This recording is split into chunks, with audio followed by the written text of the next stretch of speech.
I'd like to introduce to you Mary Shalhoub, who is a parent and former director of the Bankstown Handicapped Children's Centre.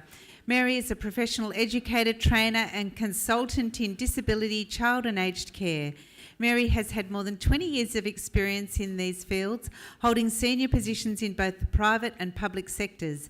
Mary has an associate diploma in habilitation. How do I say that? I think habilitation. Sorry. A certificate 4 in training and assessment, and a master's degree in social administration, majoring in public policies with particular interest in multiculturalism. Mary's passion, qualifications, extensive research, and professional experiences are what form the basis of all her workshops. For real-life experiences, Mary is never short of examples to illustrate a point of view. One never knows who will inspire her or whose behaviour she will anonymously or with consent portray in her case studies. Over to you, Mary. Thank you. Thank you, Leanne. And you'll soon find out who is in my presentation today. Okay. Assimilation, integration, multiculturalism, diversity, inclusion, all words and concepts that have played or continue to play a big role in changing modern Australia. And they relate to particular periods of time, trends, and the governments of the day. What is inclusion? What does it mean for me or to me? First, it's the theme of the conference, the presentation of all the speakers, the keynote speakers, and it's by the way, it's a topic that Ethnic Childcare Services run as a workshop. Okay, so firstly, I would like you to know today that I am not talking about inclusion in relation to special needs and disability. It's one of my interests. I leave that to the other presenters, and we had Emma talking about that earlier. And secondly, before going any further, and before revealing my personal views on cultural diversity, I'd like to share with you an incident that has left a big impact on me a few years ago, quite a few years ago, actually. Let's go back in time, the year 1996, and set the scene up. For a lot of you, that's probably sound like ancient history, looking at the young people around. At that time, I had two dear friends, very dear friends. They occupied good positions in the financial private sector, and they were highly regarded in their field.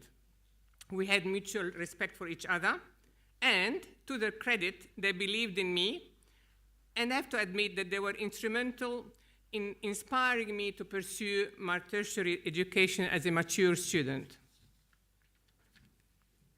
At that time, the ugly face of racism was trying to show up. To enter politics, Police Hanson, who happens to be on the news again, was launching her One Nation party, advocating the defunct concept of a white Australia policy, campaigning for great restriction of immigration. And it was the topic of conversation of the day, and of course it had the potential of creating turmoil and to divide the nation. In a conversation with my two friends, looking me straight in the eye, they were approving of Pauline's stand. Stunned, I reminded them that I was a migrant from the Middle East, proud of my background, and prouder to be an Australian citizen. The response, "But Mary, you are different." And when I nearly lost it, they added insult to injury, and they said, "You are one of us. You are included in our circle of friends." Included? Is that inclusion? No, no, no. Not in my book. This is not my inclusion. I was left feeling stripped of my heritage that we talked about this morning, and Monica mentioned the heritage, and with no respect to me or acknowledgement of my background that has contributed in making me who I am. Okay, so that's the story now aside. In practical terms, and in my view, what does cultural inclusion mean to me, to my family, the childcare sector, and to parents and grandparents? For me, an example of practical inclusion is seeing my grandchildren expressing the same joy and pride, participating in NAIDOC Week celebrations as the same as on Australia Day.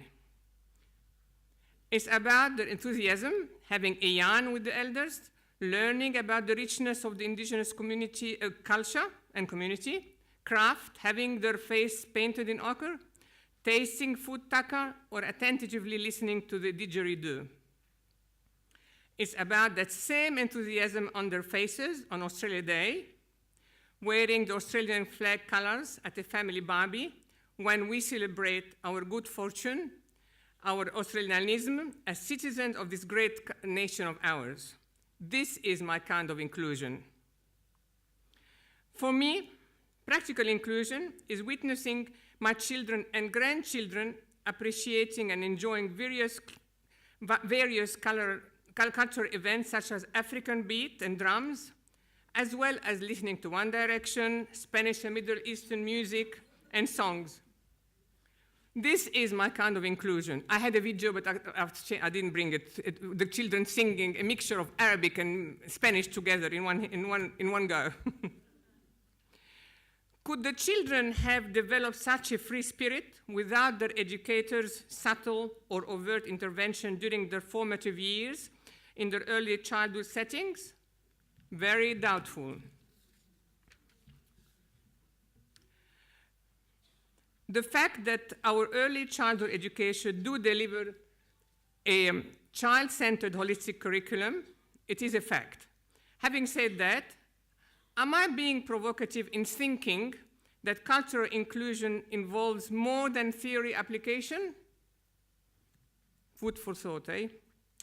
I do believe that a pedagogical challenge in early multicultural childhood settings is for the educators to adequately balance out practical responsibility with the validation of learning processes and theory. And this can only be achieved by practically exploiting, taking advantage of everyday today inclusion opportunities. This is my kind of inclusion. I believe that the challenge facing our educators today is to think outside the box, to be proactive and practical in supporting the children to appreciate their culture, while also appreciating the cultural diversity in the childcare center and the community at large. And I think we talked about that earlier this morning with other presenters. Throughout the year, the educators strive to ensure that cultural activities such as sharing ethnic food or displays are meaningful and are inclusive to all the children and not just tokenistic with the potential to marginalize some communities of children from minority groups. This is being proactive and practical. This is my kind of inclusion. Let me share with you now what I think is a practical and successful example of overcoming inclusion and diversity challenges. Nowadays, unlike previous migrant generations, most, if not all, culturally and linguistically diverse parents do not any longer feel compelled to anglicize their children's names to fit in with the norm. And Monica mentioned this morning Ignatius and Paraskevi, all the names that we had to anglicize with time, or thought to anglicize. They don't have the children to fit with the norm. And the children do not have to respond to strange names they do not associate with. The children are no longer stripped of the right to have a name, their name they were given at birth, just because they are hard to read or pronounce. Those names that are significant to their parents, reflecting tradition, religious, cultural beliefs, or just personal choice. That's what I call being practical and proactive. This is my kind of inclusion. How has the situation evolved throughout the years? And what tools were used to achieve such a result? I believe, by the way, those names are names that I have encountered throughout the years, and the list goes on and on and on. So going back, how did we get to that result? I believe it's a case of cultural competency application, applied cultural competency. Keen connection, and we talked about connection this morning, between the educators and the family through inclusive communication, clear communication, sensitive communication, respectful communication. Nasreen, respectful communication. And Kathy mentioned that as well earlier. And effective communication. Again, it's another topic of discussion or workshop. So it's about stepping out of comfort zone, overcoming language barriers, sensitively questioning and listening to families about the correct pronunciation of their names of the children. This is my kind of inclusion.